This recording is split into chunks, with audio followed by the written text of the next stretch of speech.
二重詩の瞳、스물네 눈동자, 쯔보이 사카에. 3. 고메공고 맘에 있쇼. 3. 쌀 5톱, 콩 1대. 10日過ぎても半月経っても女子先生は姿を見せなかった。職員室の外の壁に持たせてある自転車にほこりがたまり、子供たちはそれを取り巻いてしょんぼりしていた。열흘이 지나도 보름이 지나도 여선생님은 모습을 보이지 않았다. 교무실 밖 벽에 기대어 놓은 자전거에 먼지가 쌓이고 아이들은 그걸 에워싸고 풀이 죽어 있었다. 뭐小石先生は来ないのではないかと考えるものもあった。本校通いの生徒にしてもそうだ。先生の自転車がどれほど毎日の励みになっていたか。めいめいが長い道中、どれほど小石先生の姿を待っていたか。小石先生に会わなくなってからそう思った。이제 작은 돌 선생님은 오지 않는 게 아닌가 생각하는 아이도 있었다. 본교에 다니는 학생도 그렇다. 선생님의 자전거가 얼마나 매일 격려가 되었는지, 제각기 긴 길을 가는 동안 얼마나 작은 돌 선생님의 모습을 기다리고 있었는지, 작은 돌 선생님을 만나지 않고 나서 그렇게 생각했다. 村の人にしても同じだった。誰がどうというのではなく、不当に辛く当たっていたことを密かに悔いているようだった。なぜなら、小石先生の評判が急に良くなったのだ。마을 사람들도 마찬가지였다. 누가 어쨌다는 건 아니지만 부당하게 심하게 굴었던 것을 은근히 뉘우치는 듯했다. 왜냐하면 작은 돌 선생님의 평판이 갑자기 좋아졌기 때문이다. あの先生ほど初めから子供に受けた先生はこれまでになかったろうな。はよう治ってもらわんと困る。美咲の子供が先生をチンバにしてってなことになると困るもん。後へ来手がなかったりするとなお困る。그 선생님만큼 애들한테 처음부터 인기가 있던 선생님은 지금까지 없었지. 빨리 낫지 않으면 안 되는데. 고다이가 선생님을 절름발이로 만들었다고 하는 일이 생기면 곤란하잖아. 다음에 올 사람이 없거나 하면 더욱 곤란해져. 치인반이 난저 나라냐 애행하나. 와까이 미소라대 치인바자 나올てもかように困るだろうな。こんな風に女子先生の噂をした。절름발이 같은 거 안 돼야 하는데. 젊은 몸으로 절름발이어서 나와도 다니기 힘들겠지. 이런 식으로 여선생님 말을 했다. どうしてももう一度美咲の学校へ来てもらいたい気持ちが含まれていた。来てもらわないと本当に困るのだ。直接に最も困ったのは男先生だった。어떻게 해서든 한 번 더 곧 학교에 와주었으면 하는 마음이 담겨 있었다. 오지 않으면 정말 곤란하다.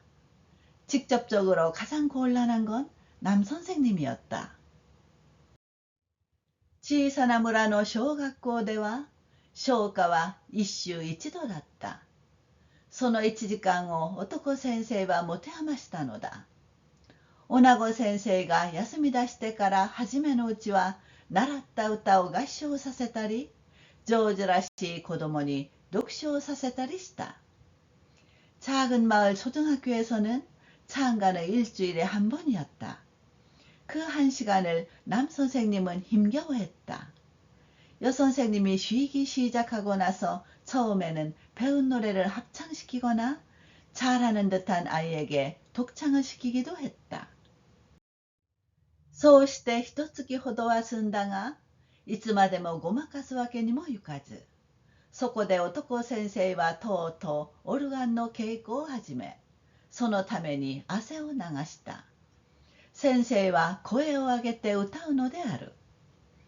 그렇게 한 달쯤은 지났으나 언제까지나 얼버무릴 수도 없어서 그래서 남 선생님은 마침내 오르간 연습을 시작해 그 때문에 땀을 흘렸다. 선생님은 소리 높여 노래 부른다.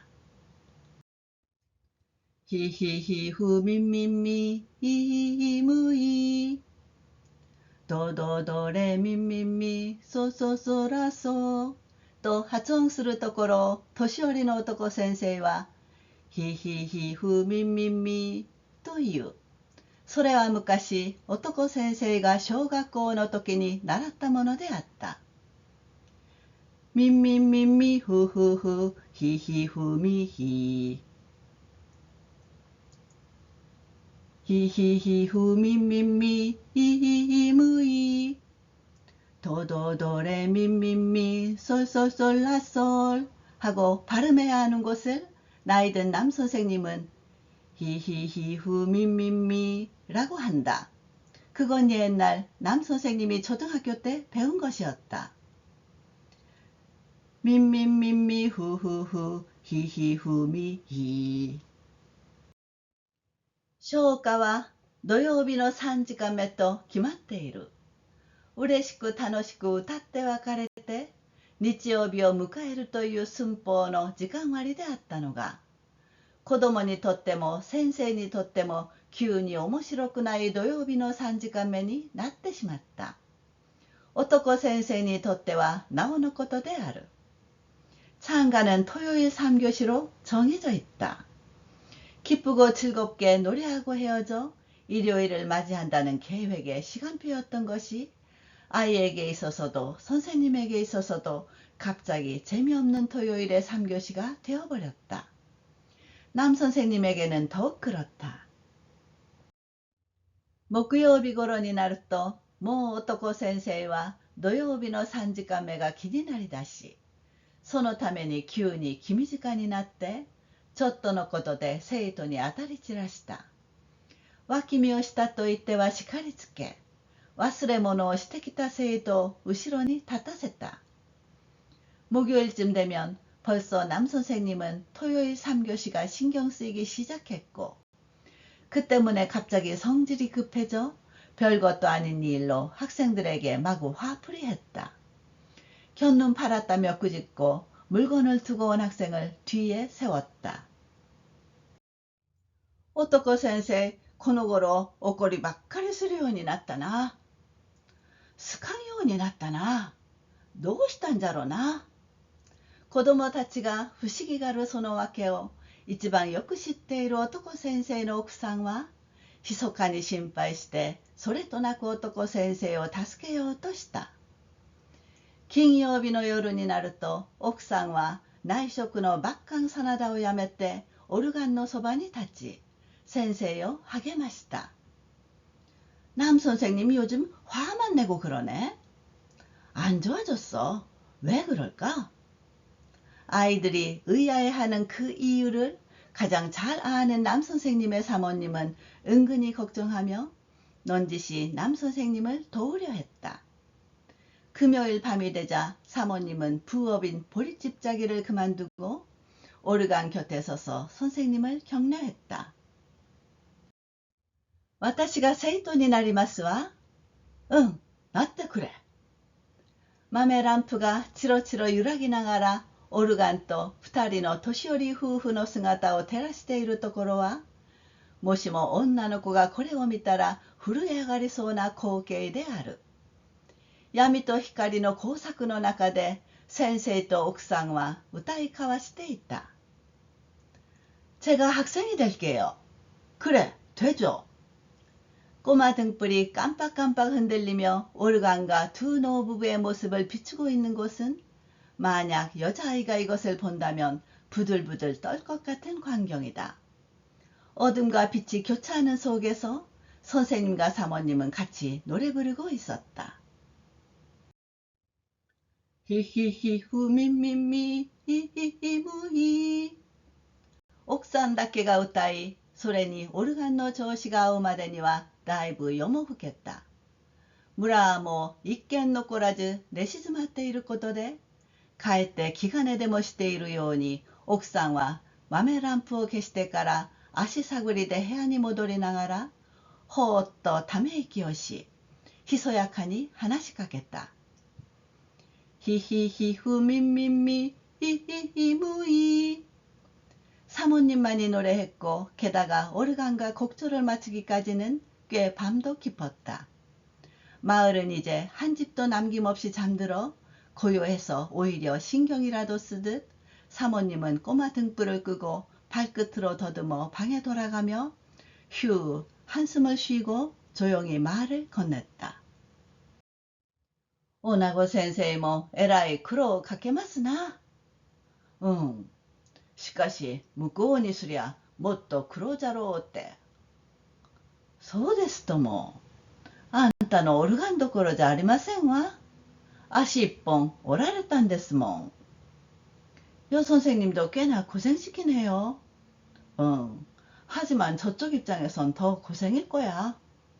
그렇겠지요. 당신의 오르간이 문제가 아니겠죠. 다리 하나가 부러졌으니까요.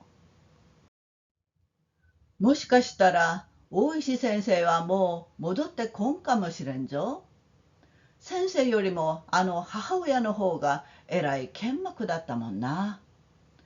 かけがえのない娘ですさかい、二度と再びそんな性悪の村へはもうやりとうありません言うてな。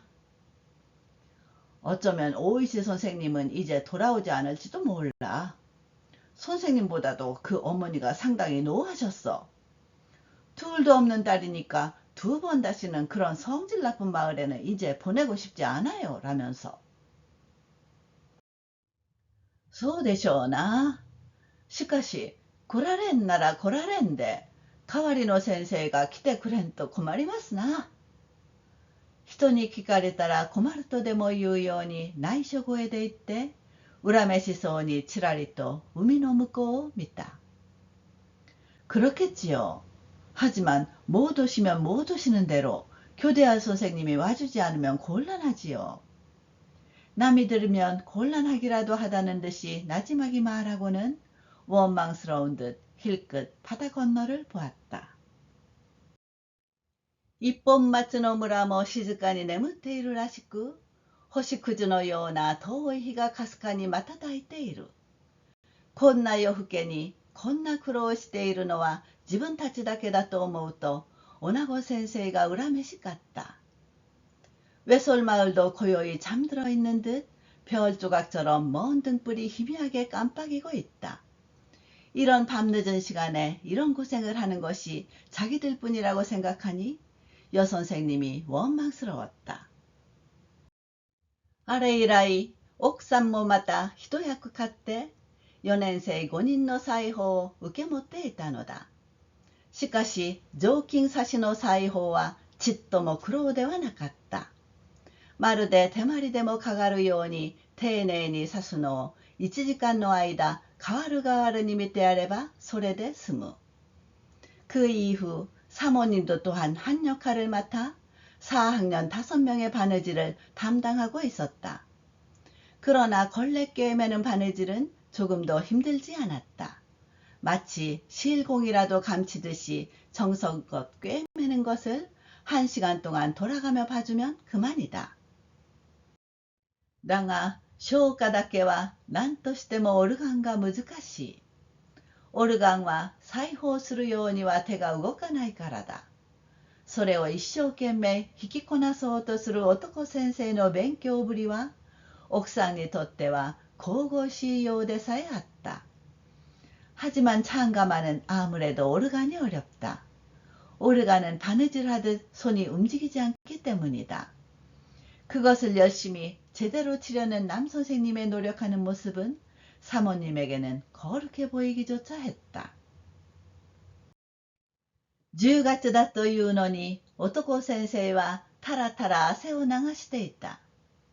外へ聞こえるのをはばかって教室の窓はいつも閉めてあったから汗は余計流れた。10월인데도 남 선생님은 뻘뻘 땀을 흘리고 있었다. 밖으로 들리는 것을 꺼려 교실 창문은 항상 닫아놓았기 때문에 땀은 더욱 흘렀다. 先生ならばオルガンぐらい弾けるのが当たり前なのだが、何しろ小学を出たきり努力一つで教師になった男先生としては、何よりもオルガンが苦手であった。田舎のこととて、どこの学校にも音楽専任の先生はいなかった。선생님이라면 오르간 정도 칠 수 있는 것이 당연하지만 어쨌든 초등학교만 나온 뒤 노력 하나로 교사가 된 남선생님으로서는 무엇보다도 오르간이 서툴렀다. 시골이어서 어느 학교에도 음악 전담 선생님은 없었다. どの先生も自分の受け持ちの生徒に体操も唱歌も教えねばならない。そんなことも嫌で自分から頼んでこんな偏僻な岬へ来たのであったのに、今になってオルガンの前で汗を流すなど、オルガンを叩きつけたいほど腹が立った。어느 선생님이나 자기 담당 학생에게 체조도 창가도 가르쳐야 한다. 그런 것도 싫어서 직접 부탁해서 이런 외딴 곳에 왔는데, 이제 와서 오르간 앞에서 땀을 흘리다니. 오르간을 내리치고 싶을 정도로 화가 났다. しかし、今夜はそうではなかった。奥さん一人の生徒にしろ、弾き手と歌い手の調子が合うところまで行ったのだ。そんなわけで、男先生の方は割とご機嫌だった。そこで奥さんに向かって少し鼻を高くした。하지만 오늘 밤은 그렇지 않았다. 사모님 한 명의 학생이긴 해도 치는 이와 노래하는 이가 장단이 맞는 데까지 간 것이다. 그런 이유로 남 선생님은 비교적 기분이 좋았다. 그래서 사모님을 향해 좀 뻐겼다. 俺だって弾く気になればオルガンぐらいすぐ弾けるんだよ。奥さんも素直にうなずいた。そうですとも、そうですとも。나도 칠 마음만 먹으면 오르간쯤 금방 칠 수 있어. 사모님도 순순히 고개를 끄덕였다. 그럼요, 그럼요. 大石先生が休み出してから明日は6回目ぐらいの消化の時間になる。男先生にとっては明日の消化の時間が楽しみにさえなってきた。きっと生徒がびっくりするぞ。そうですね。男先生もオルガンが弾けると思うって見直すでしょうね。오이시 선생님이 쉬기 시작하고 나서 내일은 6번째쯤에 참가 시간이 된다. 남 선생님은 내일 참가 시간을 기대까지 하게 됐다. 분명 학생들이 깜짝 놀랄 거야. 그래요. 남 선생님도 오르간을 칠 수 있다고 생각해서 다시 보겠죠? そうだよ。一つちゃんとした歌を教えるのも必要だからな。大石先生と来たら、アホらしくもない歌ばっかり教えとるからな。ちんちんちどりだことの、チョッキンチョッキンチョッキンなだことの、まるで盆踊りの歌みたいようなやおい歌ばっかりでないか。それでも子供は喜んどりますわ。맞아. 제대로 된 노래를 하나 가르쳐주는 것도 필요하니까. 오이시 선생님은 바보 같지도 않은 노래만 가르치고 있으니까. 친친 지돌이라든가 싹둑싹둑 싹싹둑이라든가 마치 백중날 춤노래 같은 연약한 노래들 뿐이잖아. 그래도 애들은 좋아하잖아요. 흥, しかし女の子ならそれもよかろうが、男の子にはふさわしからぬ歌だな。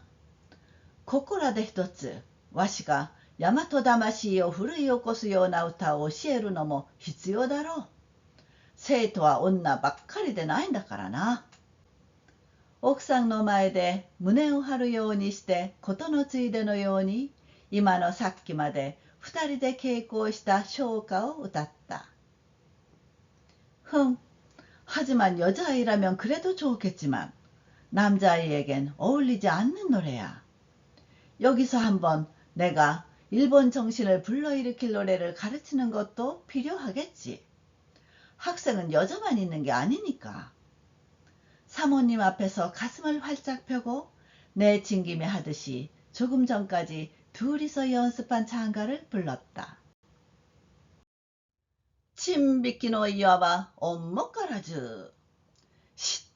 히토가 기이따라 기치가 있도모. 옥상와 비끄리시대 대어훗다.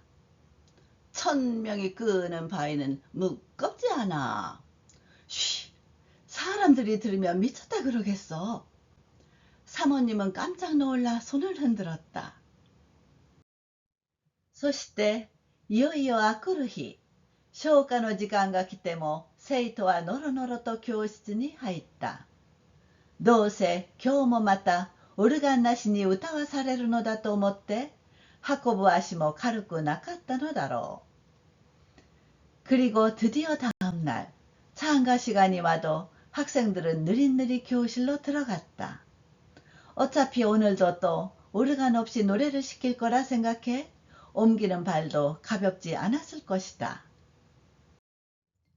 小石先生だと土曜日の2時間目が終わるとそのまま一人教室に残ってオルガンを鳴らしていたし、3時間目の番儀が鳴るとともに行進曲に変わり、みんなの足取りを一人でに浮き立たせて自然に教室へ導いていた。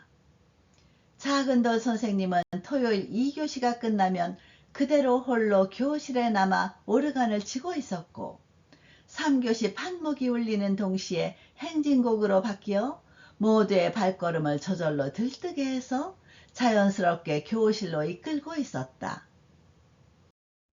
どんなにそれが楽しかったことか。みんな心のどこかにそれを知っていた。口では言えないそれは嬉しさであった。だから小石先生が来なくなった今、口では言えない物足りなさがみんなの心のどっかにあった。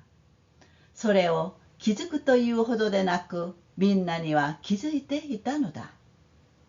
얼마나 그것이 즐거웠는지 모두들 마음 어딘가에서 그것을 알고 있었다.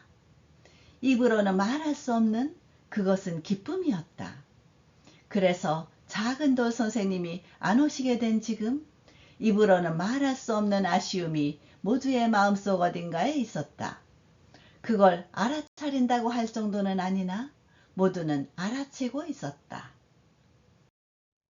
先生は聞き役しとるからみんな好きな歌歌れ。オルガンなど見向きもせずに男先生はそう言うのだ。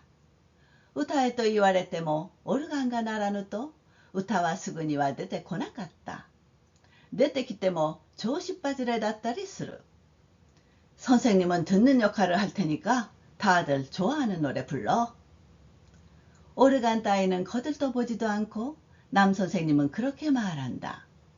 부르라고 해도 오르간이 울리지 않으면 노래는 금방 나오지 않았다.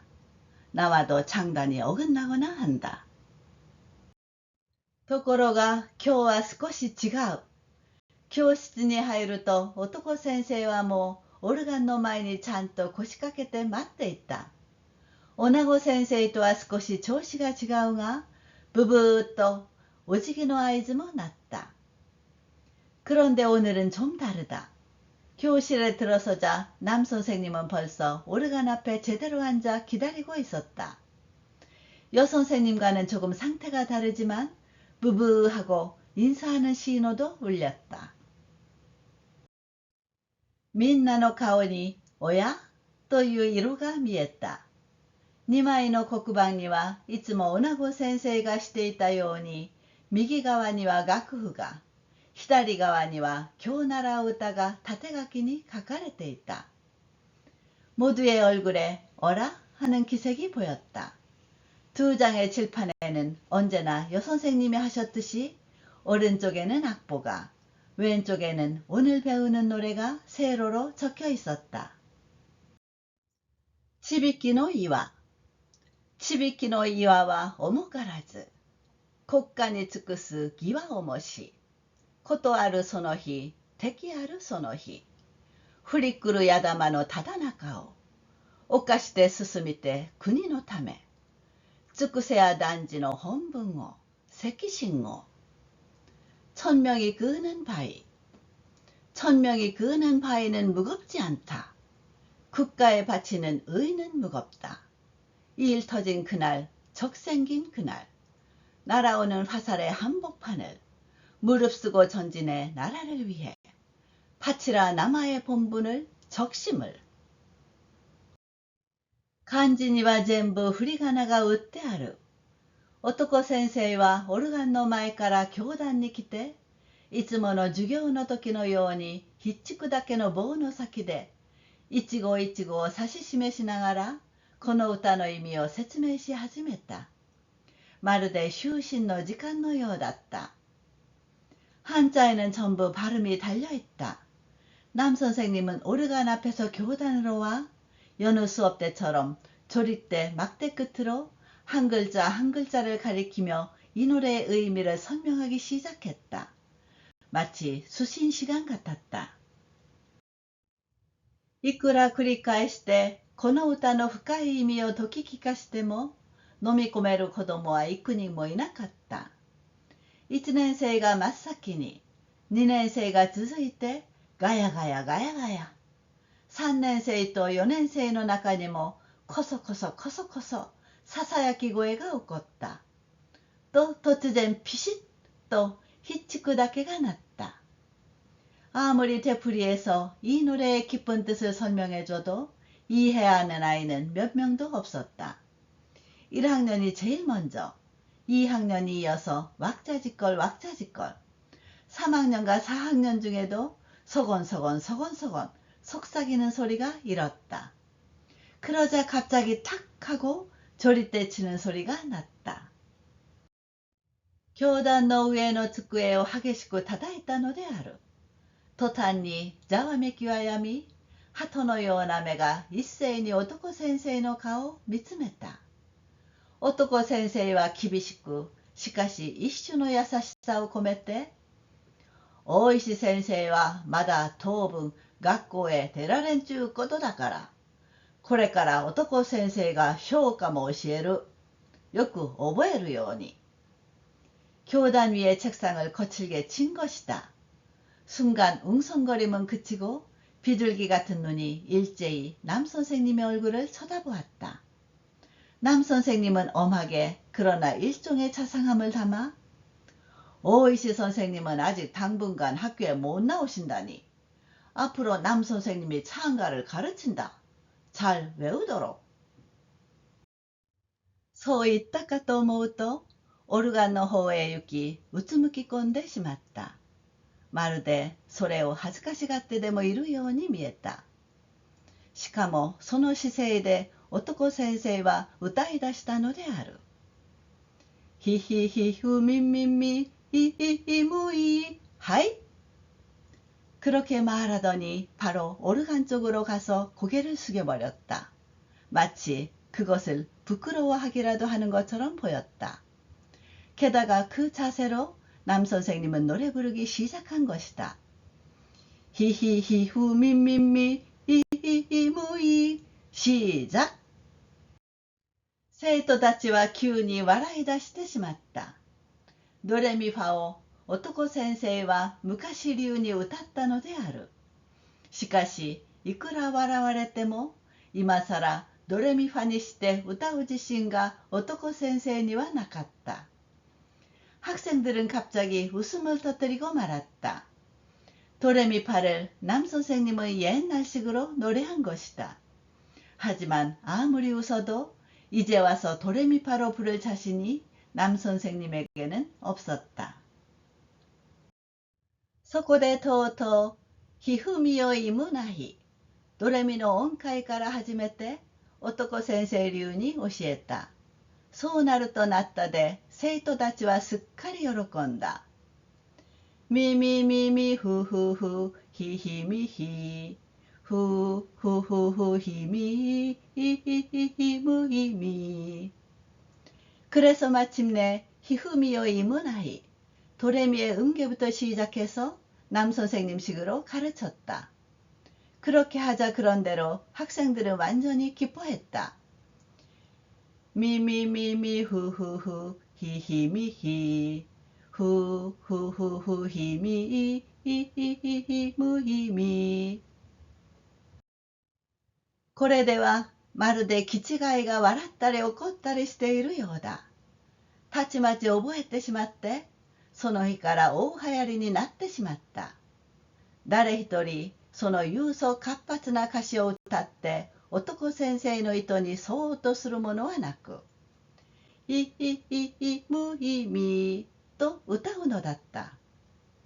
이래서 너 마치 밑주가이가 웃거나 화내거나 하는 것 같다. 금세 외워버려서 그날부터 크게 유행해버렸다. 누구 하나 그 웅장활발한 가사를 불러 남 선생님의 의도에 부합하려는 아이는 없고 이이이이 무이미라고 부르는 것이었다. それからまた何度目かの土曜日、やっぱりちびきの岩を歌わされたの帰り道であった。一年生の香川ますのはませた口ぶりで一緒に歩いていた山石早苗にささやいた。그러고서 또 몇 번째인가의 토요일, 역시 1000명이 끄는 바위를 부르고 돌아가는 길이었다. 1학년 가가와 마스노는 조숙한 말투로 함께 걷고 있던 야마이시 사나에게 속삭였다. 男先生の唱歌、本すかん？やっぱり女子先生の歌の方が好きじゃ。そう言ってからすぐ女子先生に教わったのを歌い出した。남 선생님의 창가 정말 안 좋아. 역시 여 선생님 노래가 더 좋아. 그렇게 말하자마자 바로 여 선생님에게 배운 것을 노래하기 시작했다. 야마노 가라스가 못돼 기타. 사나의 모 코츠를 모 이쇼니続けて 歌った. 아까이 지사나 조부크로 산에 까마귀가 가지곤. 사나에도 코츠르도 함께 계속해서 노래했다. 빨간 작은 봉투.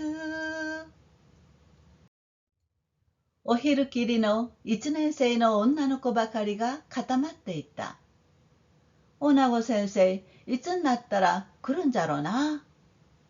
増野の目が一本松の方へ向くと、それに誘われてみんなの目が一本松の村へ注がれた。점심을 마친 1학년 여자아이들만이 모여 있었다. 여 선생님, 언제쯤 올까? 마스노의 눈이 외솔 쪽으로 향하자 거기에 이끌려 모두의 눈길이 외솔 마을로 쏠렸다. 오나고先生の顔見たいな。そう言ったのはコツヤンの壁コツルである。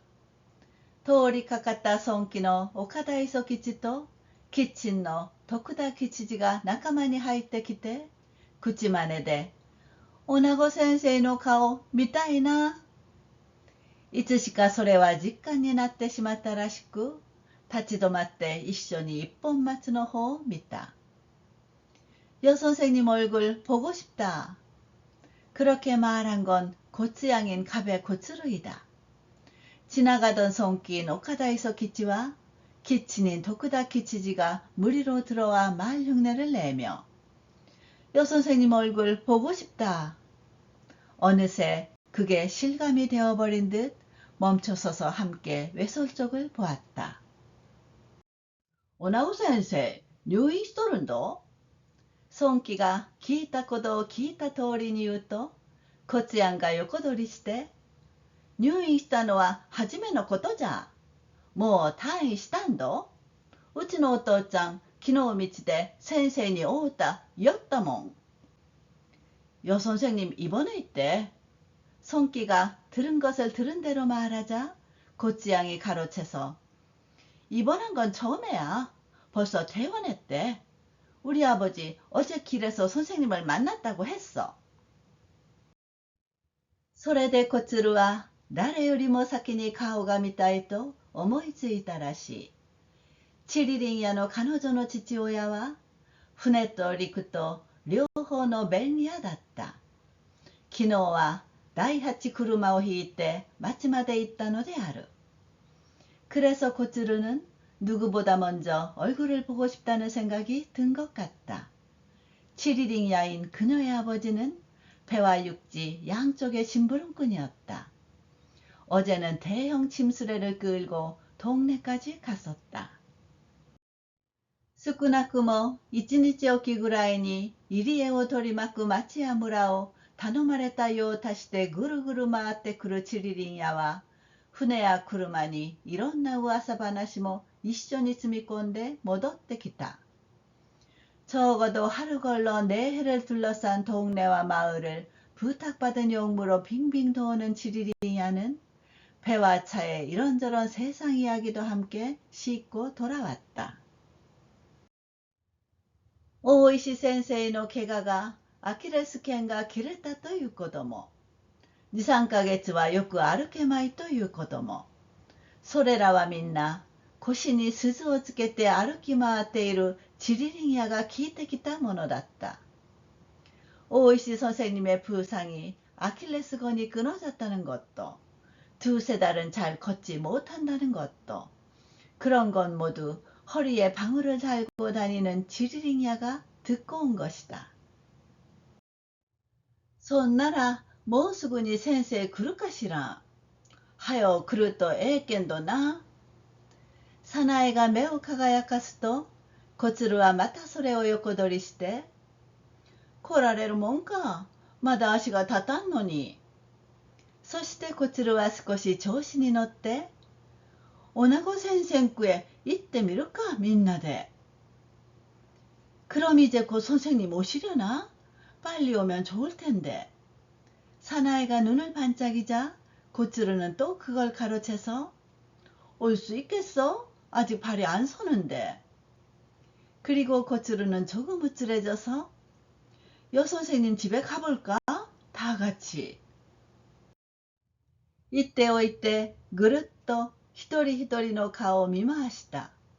竹市も丹後の森岡忠も新田もいつの間にか仲間入りしていた。しかし誰一人すぐには小鶴の思いつきに賛成する者はなかった。말해놓고 빙 한 명 한 명의 얼굴을 둘러보았다. 타케이치도 단꼬인 모리오카 다다시도 니타도 어느새 무릿속에 들어와 있었다. 그러나 누구 하나 금방은 고츠루의 생각에 찬성하는 아이가 없었다. ただ黙って一本松の方を見ているのは、そこまでの距離が自分たちの計算では見当がつかなかったからだ。片道8キロ。大人の言葉で2里という道のりは、1年生の足の経験では計り知れなかった。그저 잠자코 외솔 쪽을 보고 있는 것은 거기까지의 거리가 자기들의 계산으로는 짐작할 수 없었기 때문이다. 편도 8킬로, 어른 말로 20리라는 길은 1학년 발의 경험으로는 가늠할 수 없었다.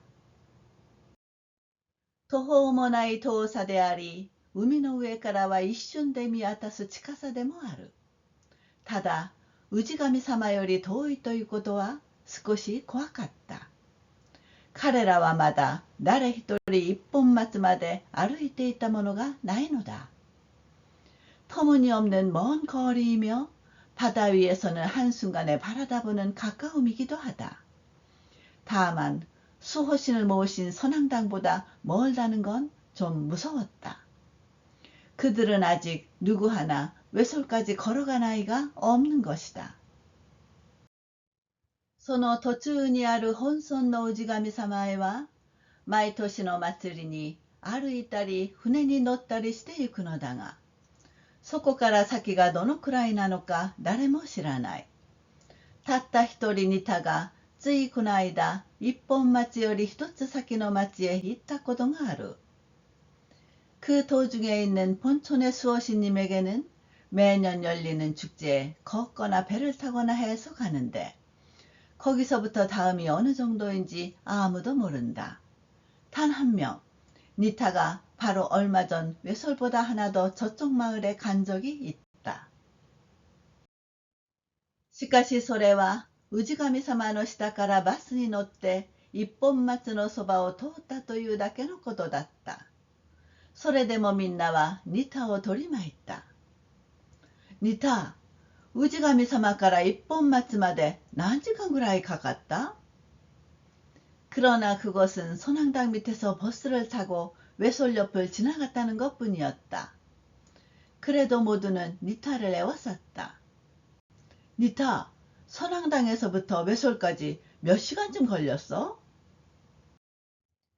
するとニタは得意になって青花をすすりもせずに、氏神様からならすぐだった。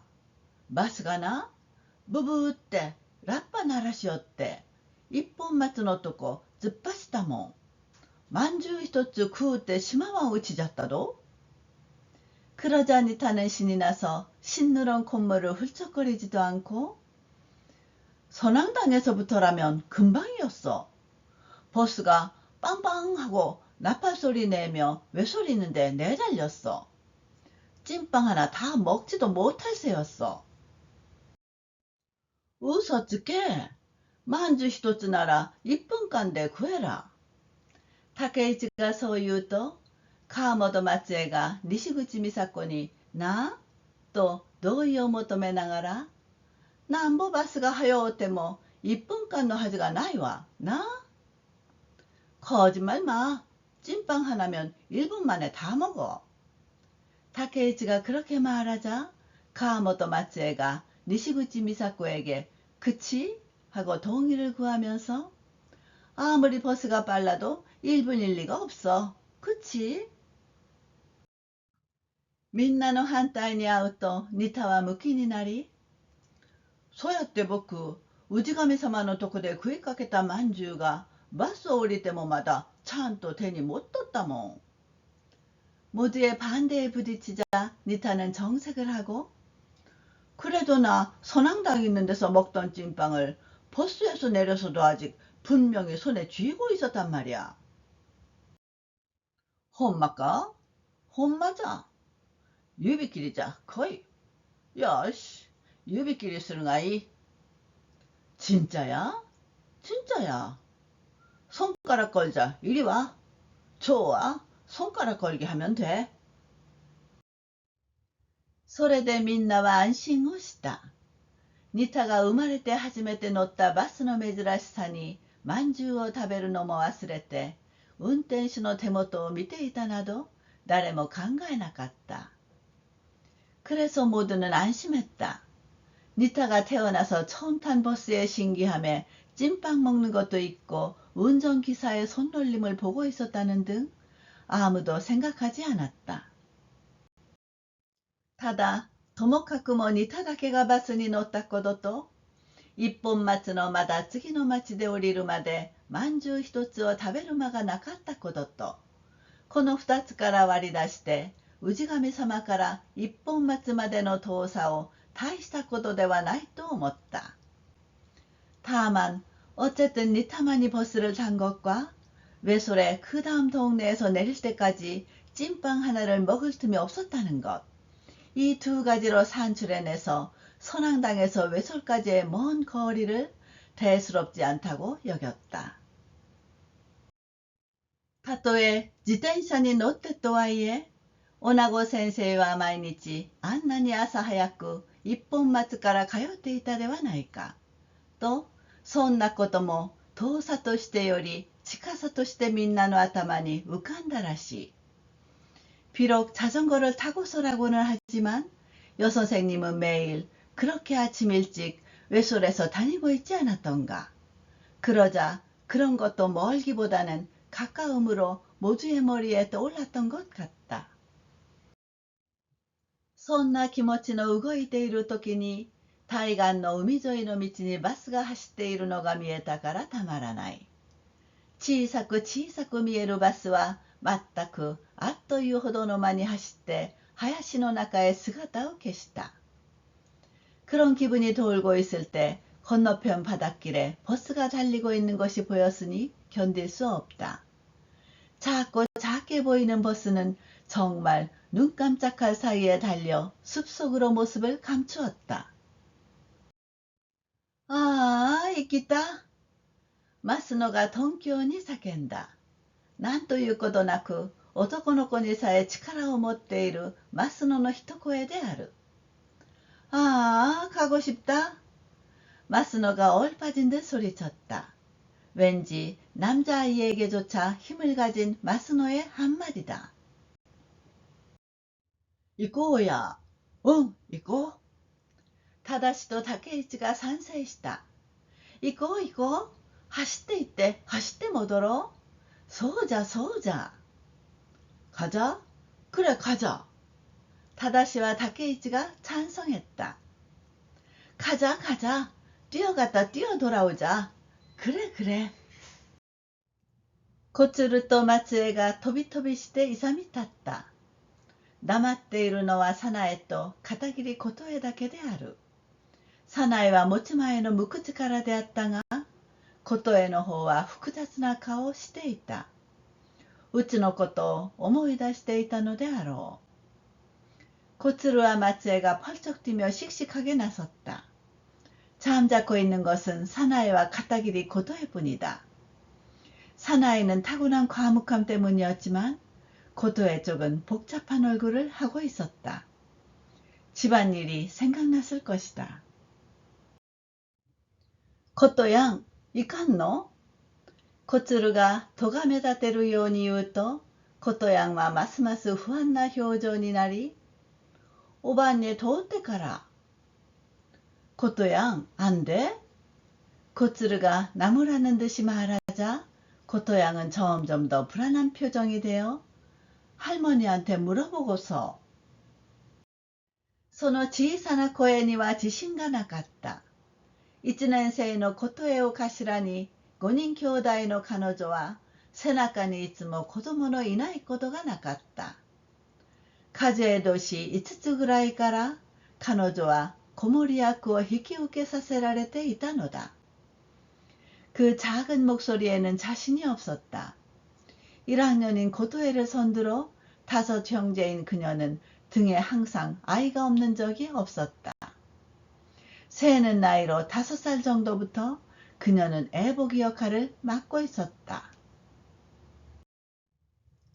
家へ帰って相談すればとても許される見込みはなかった。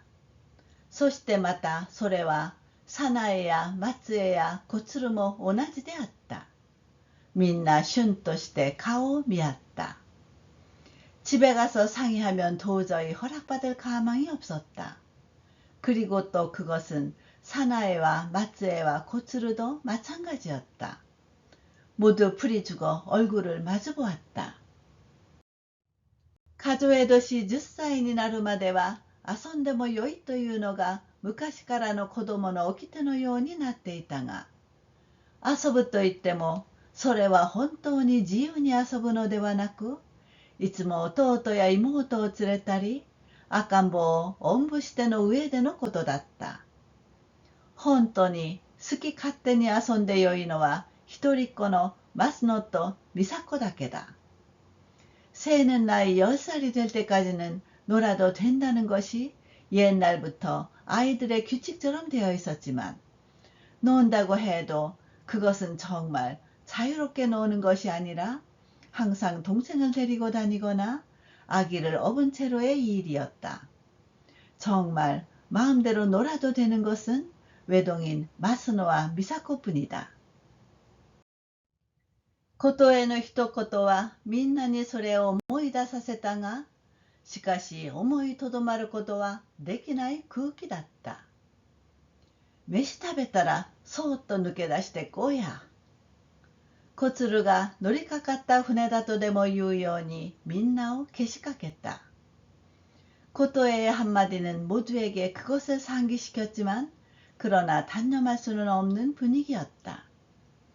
밥 먹거든 살짝 빠져나와서 가자. 고츠루가 내친 걸음이라는 듯이 모두를 부추겼다. そうじゃ。みんなうちの人に言うたら生かしてくれんかもしれん。黙っていこうや。竹市が知恵を巡らしてそう決断した。こうなるともう誰一人反対する者はなく、秘密で出かけることがかえってみんなをウキウキさせた。그래, 다들 식구한테 말하면 안 보내줄지도 몰라. 잠자코 가자. 타케이치가 지혜를 짜내 그렇게 결단을 내렸다.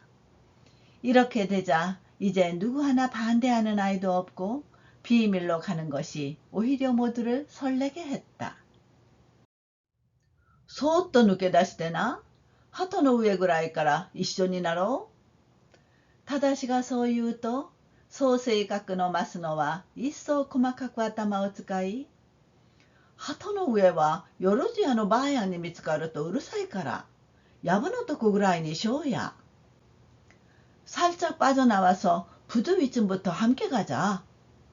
타다시가 그렇게 말하자 총수격인 마스노는 한층 더 세세하게 머리를 써서 부두 위는 자파상 할매한테 들키면 시끄러우니까 덤불 있는 데 정도로 하자. それがえみんな畑の道通って抜けていこう。めいめい急に忙しくなった。ほんまに走っていって走って戻らんかな。그게 좋아.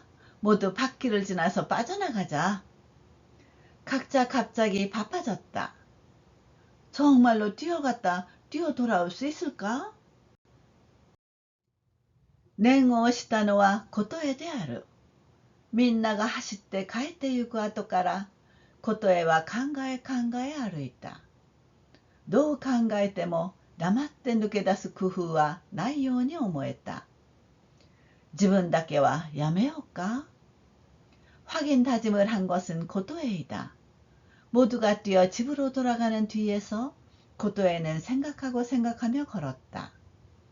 아무리 생각해도 잠자코 빠져나갈 방책은 없을 것 같았다. 나만은 그만둘까? しかしそれはできない。そんなことをしたら明日から誰も遊んでくれないかもしれぬと思った。のけ者になるのは嫌だ。黙って抜け出せたとしても、後でおばんやお母さんに叱られるのも嫌だ。하지만 그럴 수는 없다. 그런 짓을 하면 내일부터 아무도 놀아주지 않을지도 모른다고 생각했다. 따돌림을 당하는 건 싫다. 잠자코 빠져나왔다고 해도 나중에 할매와 엄마한테 꾸중 듣는 것도 싫다. 아까보 난저 낫게 해봐よかった。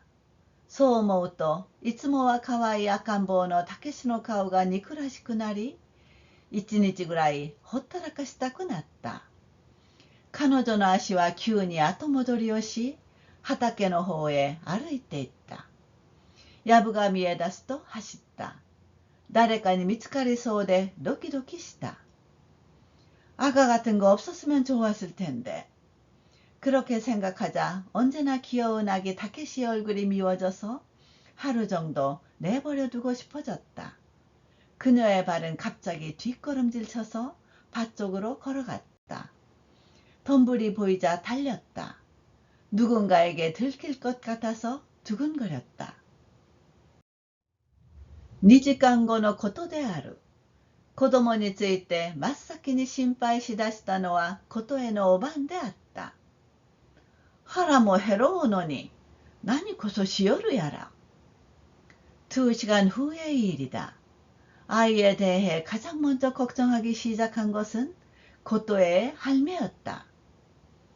배도 고플 텐데 뭘 하고 있으려나. 하즈메와 히토리고도 있다. 戻ればたけしを琴恵の背中にくくりつけておいて、おばんは畑へ二番ささげを摘みに行く手はずになっているのに、琴恵は帰らないのだ。처음에는 혼잣말 했다. 돌아오면 타케시를 고토의 등에 묶어놓고 할매는 밭으로 두 번째 동북콩을 따라갈 참이었는데 고토에가 돌아오지 않는 것이다. 学校へ見に行ったところで今頃いるはずもないと思い、赤ん坊と弱い紐を持って一番仲良しの早苗のところへ覗きに行った。てっきりそこで遊びほうけていると思ったのだ。학교에 보러 가봤자 지금쯤 있을 리도 없다고 생각해. 아기와 매는 띠를 가지고 가장 사이좋은 사나이네로 들여다보러 갔다. 틀림없이 거기서 노는데 정신이 팔려있다고 생각했다. こんにちは。うちのことは来とらんかいの。もちろんいるわけがない。それどころか、早苗もまだ帰らないというのだ。帰りに皇人様を覗いてみたが、杉の木陰に遊んでいたのは、琴恵より少し大きい子や小さい子ばかりだった。안녕하세요。우리琴恵が와 있지 않나요？물론 있을 리가 없다. 그렇기는커녕 사나이도 아직 돌아오지 않는다는 것이다. 돌아오는 길에 조항씨님을 들여다보았지만 삼나무 그늘에서 놀고 있던 것은琴恵보다 좀 큰 아이와 작은 아이뿐이었다.誰にともなく大声で、お前ら、うちのことを知らんかいの。知らんで。いっぺんも今日は見んで。사나이さん그と違うか。누구에게랄 것도 없이 큰 소리로, 너희들 우리 것도 모르니? 몰라요. 한 번도 오늘은 못 봤어. 사나이 상네 집에 간 거 아닐까? いろんな返事が矢継ぎ早に飛んできた。それは皆腹の立つ返事ばっかりだった。しょうのないやつじゃほんまに。見つけたらすぐ戻れよったと言うておくれ。여러 대답이 연달아 들려왔다. 그것은 모두 화가 나는 대답뿐이었다. 어쩔 수 없는 녀석이네 정말. 보거든 당장 돌아오라고 했다고 말해줘. おばんはひょいっと投げるようにして赤ん坊を背中にやり、まだ分かりもしない赤ん坊に話しかけた。ねえやんはどこへ失せやがったんじゃろな。ことのやつめ、戻ってきたらどやしつけてやらんならん。할매는 훌쩍 던지듯이 아기를 들쳐업고 아직 알아듣지도 못하는 아기에게 말을 걸었다. 누나는 어디에 가버렸을까? 고토 녀석, 돌아오면 혼내줘야 해. しかし、昼飯もまだなのを思うと少し心配になった。心配しいし、土間で料理を作っていると、川本大工のおかみさんが気ぜわしそうな足取りでやってきた。こんちは。えいお天気で。うちの松を見に来たんじゃけんど、見えんな。하지만 점심도 아직 안 먹었다는 생각에 조금 걱정이 됐다. 걱정하며 토방에서 집신을 짜고 있는데 가모도 목수의 아주머니가 성급한 발걸음으로 찾아왔다. 안녕하세요. 날씨가 좋네요. 우리 마트를 보러 왔는데 안 보이네. それを聞くと琴恵のおばんは草履作りの手を置いて、まっちゃんもかいな。昼飯も食べんと、どこをほっつき歩きよんのかしらん。うちの町は昼飯は食べに戻ったがいな。箸置いて、よわりげに立っていって、すぐ戻るかと思や、戻ってきやせん。그 말을 듣자 고도의 할매는 집신 만드는 손을 놓고, 맞짱도 그래요? 점심도 안 먹고 어디에 싸다니고 있는 걸까? 우리 마트는 점심은 먹으러 돌아왔는데 젓가락 내려놓고 볼일 있는 듯이 나가서 금방 돌아올까 했더니 안 돌아오네. 琴恵のおばんは急に心配になってきた。もう調理どころでなかった。大工のおかみさんが探してくると言って帰った後も心配はだんだん広がってくるばかりだった。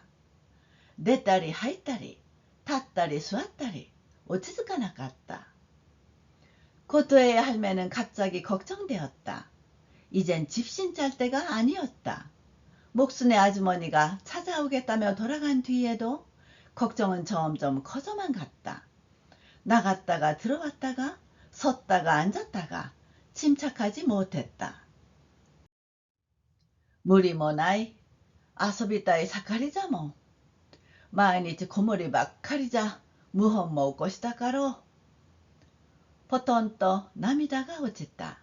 その涙でかすんだ目に、小さい時から子守ばかりさせたためか、でっちりになってしまった幼いことへのかわいそうな姿が浮かんできて消えなかった。무리도 아니야. 한창 놀고 싶을 때잖아. 매일 애 보기만 해서야 모반도 일으키고 싶겠지. 뚝 눈물이 떨어졌다. 그 눈물로 흐려진 눈에 어릴 때부터 애 보기만 시킨 탓인지 엉덩이가 튀어나와 버린 어린 고도의 가엾은 모습이 떠올라 사라지지 않았다. それにしても、どこで何をしているのかしら。今日は若いもんまでが遅いな。外に出て沖を眺めた。アジ漁に出ている琴江の両親たちの帰りまでが、今日は特別遅いようにおばんには思えた。그렇다치더라도 어디서 뭘 하고 있을까? 오늘은 젊은 것까지가 늦네. 밖에 나가 먼 바다를 바라보았다. 전갱이 잡이에 나가 있는 고토의 부모들이 귀가하는 것까지가 오늘은 유난히 늦은 것처럼 할매는 생각했다. まだ戻ってこんかえ？大工のかみさんの3度目の声がかかるまでに、小鶴の姉と早苗の弟と藤子の母親とがめいめいのうちの娘を案じて見に来た。아직 안 돌아오나? 목순의 아주머니가 세 번째 말을 걸 때까지 고줄의 언니와 사나이의 남동생과 후지코의 어머니가 각각의 집딸을 걱정해서 보러 왔다. 間もなく一年生の全部がいないと分かり、やがて本校帰りの生徒の一人が八幡堂という文房具屋のそばでみんなを見かけたというのを聞いて、やっと心配は半分になった。それだけに噂は村中に広がり、天でに勝手なことを言い合った。얼마 지나지 않아 1학년 전부가 없다는 것을 알고 읽고 본교에서 돌아오는 학생 중 한 명이 하치만도라는 문방구 옆에서 모두를 보았다는 것을 듣고서 걱정은 반으로 줄었다. 그런 만큼 소문은 온 마을에 퍼져 제각기 함부로 떠들었다. 芝居が来たというから行ったんじゃないかな。銭もないのにどうして？上りや看板でも口開けて見よるかもしれん。子供っちゃ物好きなことやの。一年生のうちの者も今は半分笑顔で話し合った。연극이 왔다고 하니 가지 않았을까? 돈도 없는데 어떻게? 깃발하고 간판이라도 입 벌리고 쳐다보고 있을지도 모르지. 어린애라는 건 철없는 거지. 1학년의 식구도 지금은 반쯤 웃는 얼굴로 이야기했다. 이 임마, 하라 해라 시대 아시니 맘에 고시라 했대. 못ってくるわいの。どんな顔して戻ってくるかしら。アホくらいが。戻ったら怒ったもんかいの。怒らん方がよかろうか。褒めるわけにゃいくまいがの。지금쯤 배고파서 발에 물집 생겨 돌아오고 있어. 어떤 얼굴로 돌아올까? 바보 같은 게. 돌아오거든 화낼까? 화 안 내는 게 좋을까? 칭찬할 수야 없지. こんなのんきそうなことが言えたのも、孫気の兄やニタや藤子の父親たちが迎えに出向いた安心からであった。それにしても誰一人大石先生を思い出さなかったとは、なんとしたうかつさだったろう。이런 태평스러운 말을 할 수 있었던 것도 손기의 형과 니타와 후지코의 아버지들이 마중 나간 안심 때문이었다. 그렇다 치더라도 누구 하나 오이시 선생님을 떠올리지 않았다니 이 얼마나 멍청했던 것일까. 3人の出迎え人は本村に差し掛かると、これはと思う人に行き合うたびに尋ねた。ちょっとお尋ねですがな、お昼過ぎ頃に7、8つぐらいの子供らが10人ほど通ったのを見ませなんだかいな。同じことを何遍繰り返したろう. 3명의 마중 나간 사람은 본촌에 다다르자 바로 이 사람이라고 생각되는 사람을 만날 때마다 물었다. 잠깐 여쭙겠습니다만 점심 무렵에 7살쯤 된 아이들이 10명 정도 지나간 것을 보지 않았나요? 같은 말을 몇 번 반복했을까? そこで子供たちはどうしていたろう。藪の上へ真っ先に着いたのは言うまでもなく琴恵だった。琴恵はそこで草むらに学校の包みを隠してみんなを待った。그런데 아이들은 어떻게 하고 있었을까? 덤불 위에 맨 먼저 온 것은 말할 것도 없이 고토에였다. 고토에는 거기서 풀숲에 학교의 보따리를 숨기고 모두를 기다렸다. 기치지と孫気が先を争うように走ってきた。続いて竹市と忠と。一番遅れてきたのは藤子と新田であった。新田は用心深く、シャツやズボンの4つのポケットを空豆の言ったので膨らましていた。吉次は孫気が앞을 다투듯이 달려왔다. 이어서 다케이치와 다다시가. 가장 늦게 온 건 후지코와 니타였다. 니타는 조심스럽게 셔츠와 바지의 네 주머니를 잠두콩 볶은 것으로 부풀리고 있었다. うちにあっただけみんな持ってきたのだという。それを気前よくみんなに少しずつ分けてやりながら一番嬉しそうな顔をしていた。ポリポリ入り豆を噛みながら一行は出発した。집에 있던 걸 모조리 다 가져왔다고 한다. 그걸 선뜻 모두에게 조금씩 나누어 주면서 가장 기쁜 표정을 짓고 있었다. 아작아작 볶은 콩을 씹으며 일행은 출발했다. 오나고先生, びっくりするど.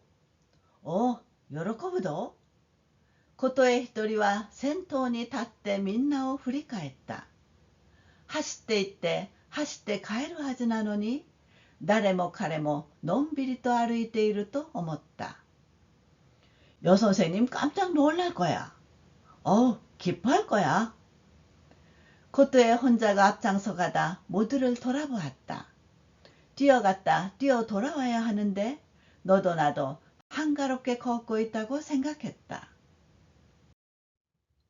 行けばわかるのにみんな口々にオナゴ先生のことばっかり言っている。オナゴ先生、チンバ引いて歩くんだ。オナゴ先生の足まだ痛いんかしら。そりゃ痛いからチンバ引くんじゃないか。가면은 할 텐데 다들 제각기 여선생님 얘기만 하고 있다. 여선생님 절뚝거리며 걷는데. 여선생님 다리 아직도 아플까? 그야 아프니까 절뚝거리는 거지. すると孫気はちょこちょこと前に進み、なあみんな、アキレスはここだぞ。この太い筋が切れたんだ。自分のアキレス腱のあたりをさすってみせ。こんなとこが切れたんじゃもん。糸を넣って。그러자 손기가 졸랑거리며 앞으로 나아가 봐 얘들아 아킬레스는 여기야. 이 굵은 힘줄이 끊어졌어. 자기 아킬레스건 부근을 문질러 보이며 이런 데가 끊어졌으니 아프다고. ようやくみんなの足は速くなっていった。子供たちだけでこの道を歩くのは初めてだった。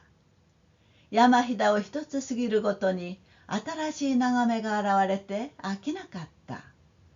岬を横切り入海沿いの道にかかると一本松の村は斜め後ろに遠のく。그제서야 모두의 발걸음은 빨라졌다. 아이들끼리 이 길을 걷는 것은 처음이었다. 산주름을 하나 지날 때마다 새로운 전망이 나타나 실증나지 않았다.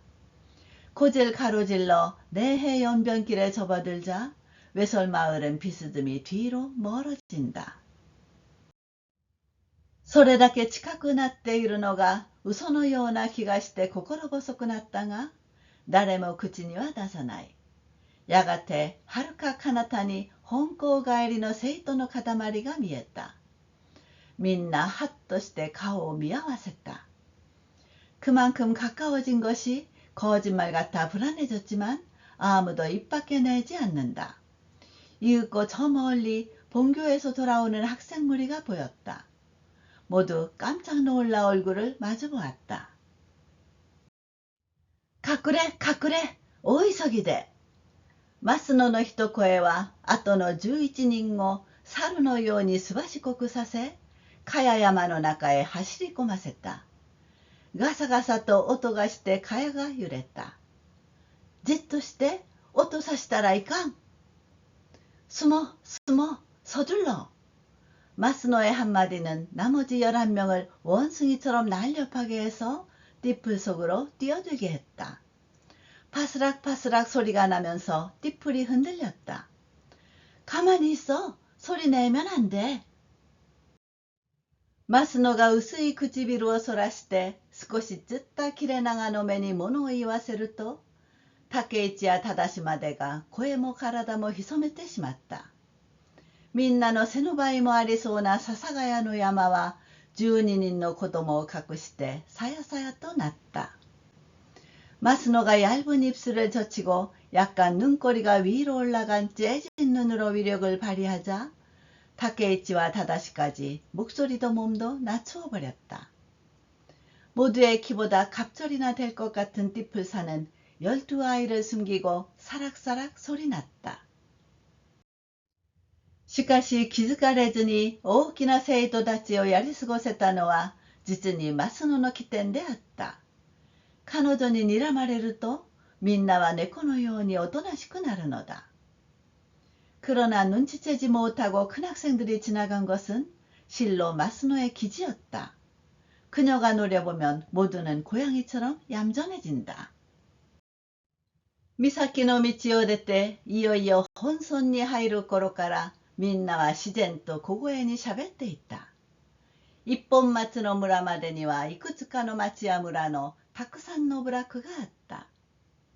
고제 길을 나와 드디어 본촌에 들어갈 무렵부터 모두는 자연히 작은 소리로 말하고 있었다. 외솔마을까지는 여러 동네와 마을에 많은 부락이 있었다. 大小のその村々を過ぎては迎え、過ぎてはまた迎え、飽きるほどそれを繰り返しても一本松はなかなか来なかった。크고 작은 그 마을을 지나서는 맞이하고 지나가서는 또 맞이하고 질릴 만큼 그것을 반복해도 외솔은 좀처럼 다가오지 않았다. 미사키의村から見ればあんなに近かった一本松。目の前に見えていた一本松。それが今は姿さえも見せない。8キロ。大人の言う2里の遠さを足の裏から感じ出してだんだん黙り込んでいった。곧 마을에서 보면 그렇게 가까웠던 외솔, 눈앞에 보이던 외솔, 그것이 지금은 모습조차도 보이지 않는다. 8킬로, 어른이 말하는 20리의 먼 거리를 발바닥부터 느끼기 시작해 점점 입 다물게 되었다. 行き合う人の顔も見覚えがなかった。まるで遠い国へ来たような心細さがみんなの胸の中にだんだん重しのように沈んでいく。마주치는 사람의 얼굴도 낯설었다. 마치 먼 나라에 온 듯한 불안감이 모두의 가슴 속에 점점 누름돌처럼 가라앉아간다. もう一つ花を回れば一本松は目の前に眺められることを誰も知らないのだ。聞いても拉致の明かぬ似たに聞くことももう諦めてしまって、ただ前へ前へと一足でも進むよりほかなかった。하나도 모퉁이를 돌면 외솔이 눈앞에 보일 것을 아무도 모른다. 물어도 해결이 나지 않는 니타에게 묻는 것도 이제 포기해버리고 그냥 앞으로 한 걸음이라도 나아갈 수밖에 없었다. 타케이치と美佐子は真っ先に草履を切らし、切れぬ片方を美佐子にあって、竹市は裸足になっていた。吉次も忠志も怪しかった。誰も一銭も持っていないのだ。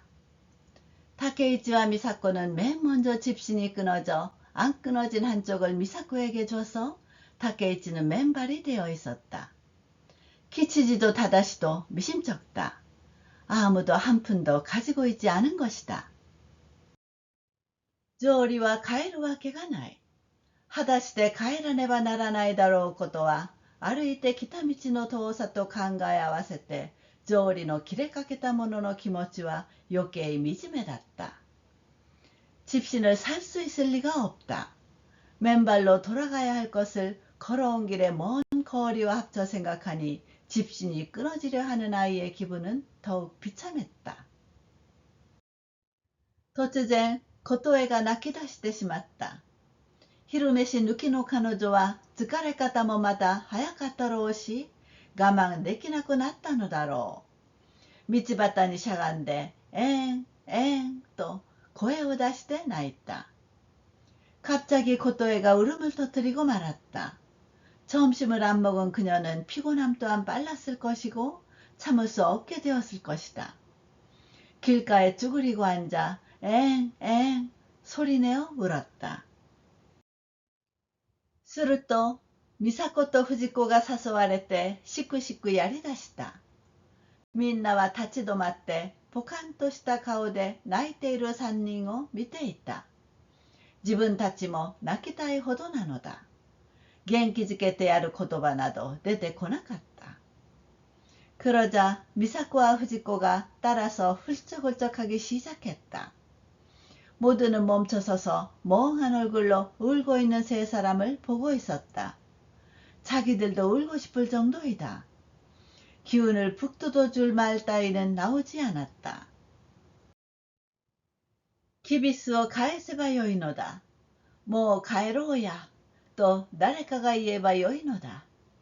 しかし誰もそれさえ言い出す力がなかった。増野や小鶴さえ困惑の色を浮かべていた。발길을 돌리면 된다. 이제 돌아가자고 누군가가 말하면 된다. 그러나 아무도 그것조차 말할 힘이 없었다. 마스노와 고츠르조차 곤혹스러운 빛을 띠고 있었다. 彼女たちにしても泣き出したかったのだ。しかし泣けなかった。いっそみんなで泣き出せば、どこからか救いの手が述べられるだろうが、それにも気がつかなかった。그녀들도 울음을 터뜨리고 싶었다. 하지만 울지 못했다. 차라리 다 같이 울기 시작하면 어디선가 구원의 손길이 뻗치겠지만 그것도 깨닫지 못했다. 初秋の空は晴れ渡って、午後の日差しはこの幼い一団を白く乾いた道の真ん中に異様さを見せて後ろから照らしていた。초가을의 하늘은 맑았고 오후의 햇빛은 이 어린 한 무리를 하얗게 마른 길 한복판에서 이상한 모양을 보이며 뒤에서 비추고 있었다. 家へ帰りたい気持ちは自然に現れて、知らず知らず歩いてきた道の方を向いて立っていたのである。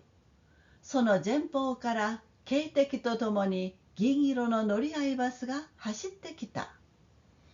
집으로 돌아가고 싶은 마음은 자연히 드러나 자기도 모르게 걸어온 길 쪽을 향해 서 있었다. 그 앞쪽에서 경적과 함께 은색 승합버스가 달려왔다. 瞬間、12人は一つの気持ちに結ばれ、狭い道端の草むらの中に一列によけてバスを迎えた。琴恵さえももう泣いてはいず、一心にバスを見守っていた。순간 12명은 하나의 기분으로 이어져 좁은 길가의 풀 속으로 일렬로 비켜서 버스를 맞이했다. 고도애조차도 이제 울지 않고 한마음으로 버스를 바라보고 있었다. もうもうと煙のように白い砂ぼこりを立てて、バスは目の前を通り過ぎようとした。と、その窓から思いがけぬ顔が見え、あらあらと言ったと思うと、バスは走り抜けた。大石先生なのだ。자욱이 연기처럼 하얀 모래먼지를 일으키며 버스는 눈앞을 지나가려고 했다. 그러자 그 창문으로 뜻밖의 얼굴이 보이며 어머 어머 하고 말한 순간 버스는 달려나갔다. 오이시 선생님이다. 와, 오모아즈 미치에 도비다스도 간세에 요하게 나가라 바스노 아토 오떼 하셨다. 新しい力がどこから湧いたのか、みんなの足は速かった。先生、오나고先生。우와, 무심결에 길로 뛰쳐나서자 환호성을 지르며 버스 뒤를 쫓아달렸다. 새 힘이 어디서 났는지 모두의 발은 빨랐다. 선생님, 여선생님. 途中でバスが止まり、女子先生を降ろすとまた走っていった。松葉杖に寄りかかってみんなを待っていた先生は、そばまで来るのを待たずに大きな声で言った。どうしたの一体。도중에 버스가 멈추고 여선생님이 내리자 다시 달려갔다. 목발에 기대어 모두를 기다리고 있던 선생님은 곁까지 오는 것을 기다리지 않고 큰 소리로 말했다. 무슨 일이야 도대체. 走り寄ってその手にすがりつきもならず、懐かしさと一種の恐ろしさにそばまで行けず立ち止まったものもあった。先生の顔見に来たん。遠かった。ニタが口火を切ったので、それでみんなも口々に言い出した。달려가서 그 손에 매달리지도 못하고 그리움과 일종의 무서움으로 곁에까지 가지 못하고 멈춰선 아이도 있었다. 선생님 얼굴 보러 왔어요. 멀었어요. 니타가 말문을 열어서 그래서 모두도 제각기 말하기 시작했다. みんなで約束して黙ってきたんな。一本松がなかなか来んので琴やんが泣き出したところじゃった。先生、一本松どこ？まだまだ？足まだ痛いん？다 같이 약속하고 말 안 하고 왔어. 그치? 외설이 좀처럼 안 나와서 코토양이 울기 시작한 참이었어. 선생님, 외설 어디야? 아직 멀었어? 다리 아직 아파? 笑っている先生の方を涙が止めどなく流れていた。何のことはない。一本松も先生のうちもすぐそこだとわかると、また歓声が上がった。ホタって一本松なかなかだったもんな。もういのうかと思ったぐらい遠かったな。웃고 있는 선생님의 뺨에 눈물이 하염없이 흘러내리고 있었다. 별것 아니다. 외솔도 선생님의 집도 바로 저기라는 것을 알자 다시 환호성이 터져나왔다. 그래도 외솔 꽤 멀었어. 이제 갈까 싶을 정도로 멀었어. 松葉杖を取り巻いて歩きながら先生の家へ行くと、先生のお母さんもすっかり驚いて急にてんてこまいになった。かまどの下を焚きつけるやら、何度も外に走り出すやら、そうして1時間ほども先生のうちにいただろうか。목발을 에워싸고 걸으며 선생님 집에 가니 선생님 어머니도 깜짝 놀라 갑자기 야단법석이 되었다. 붓두막 밑에 불을 지피랴. 몇 번이고 밖으로 뛰어나가랴. 그렇게 1시간쯤 선생님 집에 있었을까. その間にきつねうどんをごちそうになり、おかわりまでする者もいた。先生は喜んで記念の写真を撮ろうと言い、近所の写真屋さんを頼んで一本松まで出かけた。그 사이에 기츠네 우동을 대접받고 더 먹는 아이도 있었다. 선생님은 기뻐하며 기념사진을 찍자고 해서 근처 사진가게에 부탁해 외솔까지 나갔다. もっとみんなの顔見ていたいけど、もうすぐ日が暮れるからね。うちの人、心配してるわよ。帰りたがらぬ子供らをなだめて、やっと船に乗せたのは4時を過ぎていた。短い秋の日は傾いて、岬の村は何事もなかったかのように、夕暮れの色の中に包まれようとしていた。더 모두의 얼굴을 보고 싶지만 이제 곧 날이 저무니까 식구들이 걱정하고 있을 거야. 돌아가기 싫어하는 아이들을 달래 겨우 배에 태운 것은 4시가 넘어서였다. 짧은 가을에는 기울어 곧 마을은 아무 일도 없었다는 듯이 석양빛 속에 휩싸이려 하고 있었다. 사요나라, 사요나라. 松葉杖で浜に立って見送っている先生に船の上からは絶え間なく声がかかった。3人の大人たちが町から村を探し回っているとき、12人の子供は思いがけの道を通って村へ戻った。안녕、안녕。목발로 해변에 서서 배웅하는 선생님에게 배 위에서는 끊임없이 소리가 들렸다.